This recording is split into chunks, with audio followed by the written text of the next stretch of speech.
નમસ્કાર. દિવસભરના તાજા સમાચારોમાં તમારું સ્વાગત છે. તમારી સાથે હું છું પિનલગીરી ગોસ્વામી. સમાચારો વિસ્તારથી જાણીએ એ પહેલા મહત્વના સમાચારો ઉપર એક નજર. નમસ્કાર મિત્રો સ્વાગત છે તમારું અમારી યુટ્યુબ ચેનલમાં. આપની સાથે હું છું પિનલગીરી ગોસ્વામી. સૌથી મોટા સમાચાર સામે આવી રહ્યા છે બાબા રામદેવના. વિમાન દુર્ઘટના અંગે બાબા રામદેવનું નિવેદન અત્યારે વાયરલ થયું છે. 2 દિવસ પહેલાં અમદાવાદમાં થયેલા પ્લેન ક્રેશમાં 270થી વધુ લોકોના મોત થયા છે. હવે આ દુર્ઘટના અંગે બાબા રામદેવના એક નિવેદન આપ્યું છે, જેણે હવે ચર્ચાઓ જગાવી છે. વિમાન દુર્ઘટના અંગે બાબા રામદેવે કહ્યું છે કે આ વિમાન દુર્ઘટનામાં એ પણ યાદ રાખવું જોઈએ કે તુર્કીની કોઈ એજન્સી વિમાનોના મેન્ટેનન્સનું કામ કરતી હતી. આ એજન્સી મારફતે ષડયંત્ર રચીને તુર્કીએ દુશ્મની તો નથી કાઢીને. તેમનું આ નિવેદન અત્યારે વાયરલ થયું છે. મિત્રો, અન્ય મહત્વના સમાચારની વાત કરીએ તો પ્લેન ક્રેશની ઘટનાને લઈને ટાટાની મોટી જાહેરાત. અમદાવાદ પ્લેન ક્રેશ દુર્ઘટનાને લઈને ટાટા ગ્રુપ ઘાયલો અને મૃતક પરિવારોની વહારે આવ્યો છે. ટાટાએ જાહેરાત કરી છે કે મુસાફરો સિવાયના મૃતકોના પરિવારને પણ સહાય કરાશે, જેમાં મૃતકના પરિવારને સહાય તરીકે 1 કરોડ રૂપિયાની સહાય આપવામાં આવશે. આ સિવાય ઈજાગ્રસ્તોની સારવારનો તમામ ખર્ચ પણ ઉઠાવશે. સહાય આપવા માટે ટાટાએ IMA પત્ર લખીને પણ રજૂઆત કરી દીધી છે.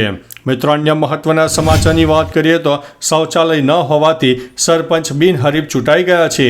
વિછિયા તાલુકાના ફુલજર ગામે સરપંચ પદ માટે ચનાભાઈ અને અમૃતભાઈએ ફોર્મ ભર્યા હતા, જેમાં ચનાભાઈએ ચૂંટણીના નિયમો મુજબ ઘરે શૌચાલય છે તેવું એકરારનામું રજૂ કર્યું. ચકાસણીના દિવસે ચૂંટણી તંત્રમાં વાંધો રજૂ કરતા ચનાભાઈએ ખોટું એકરારનામું રજૂ કર્યું હતું. ખરેખર તેમના ઘરે શૌચાલય નથી. તપાસ કરતાં તેમના ઘરે શૌચાલય ન હોવાનું ખુલતા તેમનું ફોર્મ રદ કર્યું છે, જેને કારણે સરપંચ પદે અમૃતભાઈ પરમાર બિનહરીફ થઈ ગયા છે.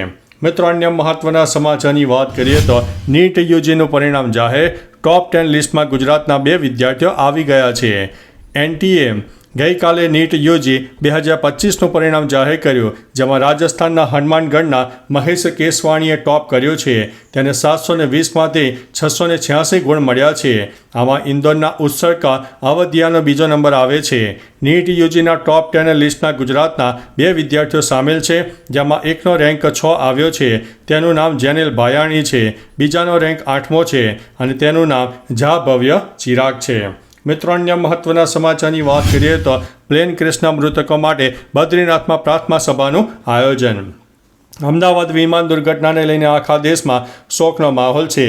ત્યારે બદ્રીનાથ અને કેદારનાથ મંદિરમાં મૃતકોની આત્માની શાંતિ માટે પ્રાર્થના સભાનું આયોજન કરાયું. મંદિરની સમિતિએ વિમાન દુર્ઘટનામાં મૃતકોને પ્રાર્થના સભાના આયોજક થકી શ્રદ્ધાંજલિ આપી. વિમાન દુર્ઘટનામાં મૃત્યુ પામેલા લોકોના આત્માની શાંતિ માટે શોક સભાનું આયોજન કરવામાં આવ્યું હતું. મિત્રો, અન્ય મહત્વના સમાચારની વાત કરીએ તો રાજકોટમાં વેપારીઓએ સ્વયંભૂ બંધ પાડ્યું છે.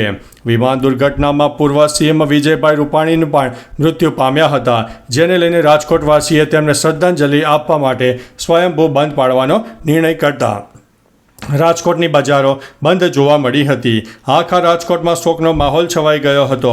ખાસ કે રાજકોટમાં વિજયભાઈ રૂપાણીના અંતિમ સંસ્કાર કરવામાં આવનારા છે. તેમના નિવાસ સ્થાને તેમના પાર્થિવ દેહને અંતિમ દર્શન માટે રાખવાનું આયોજન છે. મિત્રો, અન્ય મહત્વના સમાચારની વાત કરીએ તો પ્લેન ક્રેશમાં વધુ એક લાશ મળી. મૃત્યુ આંક 275 થયો. અમદાવાદમાં શનિવારે વિમાન દુર્ઘટના સ્થળેથી વધુ એક મૃતદેહ મળી આવ્યો છે, જ્યારે BJ મેડિકલ કોલેજના હોસ્ટેલમાંથી કાટમાળ કાઢવામાં આવી રહ્યો હતો, ત્યારે તે વિમાનની પૂંછડીમાં ફસાયેલા એક મૃતદેહ મળી આવ્યો હતો અને તેને નીચે ઉતારવામાં આવ્યો હતો. આ મૃતદેહ કોઈ એર હોસ્ટેસનો હોઈ શકે છે. આ સાથે જેવી માહિતી પણ સામે આવી છે કે મરનારા લોકોની સંખ્યા 275 થઈ ગઈ છે. મિત્રો, અન્ય મહત્વના સમાચારની વાત કરીએ તો ત્રીજા પ્રયાસે લેન્ડ, મુસાફરો ડરી ગયા. અમદાવાદ વિમાન દુર્ઘટનાને લોકો હજુ ભૂલી શક્યા નથી. ત્યાં રાજકોટના હીરાસર એરપોર્ટ પર ત્રીજા પ્રયત્ને એર ઇન્ડિયાની ફ્લાઇટ લેન્ડ થતાં મુસાફરોના જીવ તાળવે ચોંટી ગયા હતા. દિલ્હીથી રાજકોટ આવી રહેલી આ ફ્લાઇટમાં 100થી વધુ મુસાફરો હતા. પાયલટને એલાઇનમેન્ટ સેટ કરવામાં સમય લાગ્યો હતો, જેના લીધે ફ્લાઇટે હવામાં 2 ચક્કર લગાવ્યા હતા, જેના કારણે મુસાફરો ડરી ગયા હતા.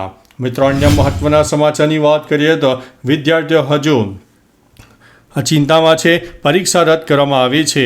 પ્લેન ક્રેશની ઘટના સમયે મેસ બિલ્ડિંગમાં હાજર MBBSના અનેક વિદ્યાર્થીઓ સહિત હોસ્ટેલમાં રહેનારા વિદ્યાર્થીઓમાંથી 200થી વધુ વિદ્યાર્થીઓ ડર અને ચિંતાના માહોલને કારણે પોતાના ઘરે જતા રહ્યા છે.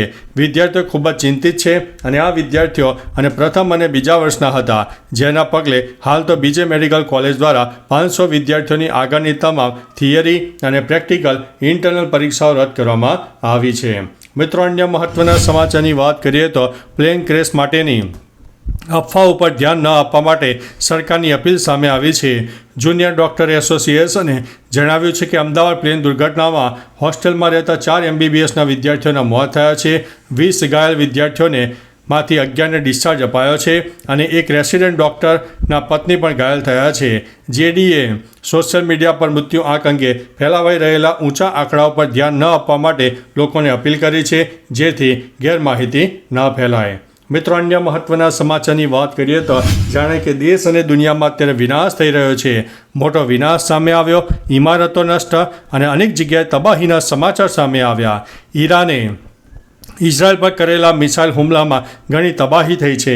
બેલેસ્ટિક મિસાઇલોએ તેલ અવીવના ભીડભાડા વિસ્તારોને નિશાન બનાવ્યા. આ દરમિયાન 34 લોકો ઘાયલ થયા હોવાના અહેવાલ છે. સ્થાનિક સમાચાર એજન્સીઓ અનુસાર 9 ઇમારતો તો આંશિક રીતે નાશ પામી હતી. IDFએ દાવો કર્યો છે કે ઈરાને 100 મિસાઇલો છોડ્યા હતા, જેમાંથી મોટાભાગની તોડી પાડવામાં આવી છે. મિત્રો, અન્ય મહત્વના સમાચારની વાત કરીએ તો પ્લેન ક્રેશનો વિડીયો ઉતારનારો હવે મળી ગયો છે. અમદાવાદમાં પ્લેન ક્રેશ થયાના કલાક બાદ તેનો વિડીયો સામે આવ્યો હતો, જેમાં પ્લેન નીચે પડતો દેખાય છે. આ વિડીયો લક્ષ્મીનગરના 17 વર્ષના આર્યન અંસારીએ પોતાના મોબાઈલમાં કેદ કર્યો હતો. અરવલ્લીથી આવેલો આર્યને પહેલીવાર પ્લેન જોયું હતું. તેણે કહ્યું હતું કે પ્લેન હલતું લાગતું હતું અને અચાનક ધડાકા સાથે બ્લાસ્ટ થયો. આ ઘટનાથી તે એટલો બધો ગભરાઈ ગયો કે હવે પ્લેનમાં ક્યારેય તે નહીં બેસે. આ વિડીયો અત્યારે ખૂબ જ વાયરલ થઈ રહ્યો છે. મિત્રો, અન્ય મહત્વના સમાચારની વાત કરીએ તો અમેરિકન રાષ્ટ્રપતિએ ઈરાનને સીધી ધમકી આપી છે. ટ્રમ્પે એક્સ ઉપર લખ્યું છે કે મેં વારંવાર ઈરાનને સમાધાન કરવાની તકો આપી છે.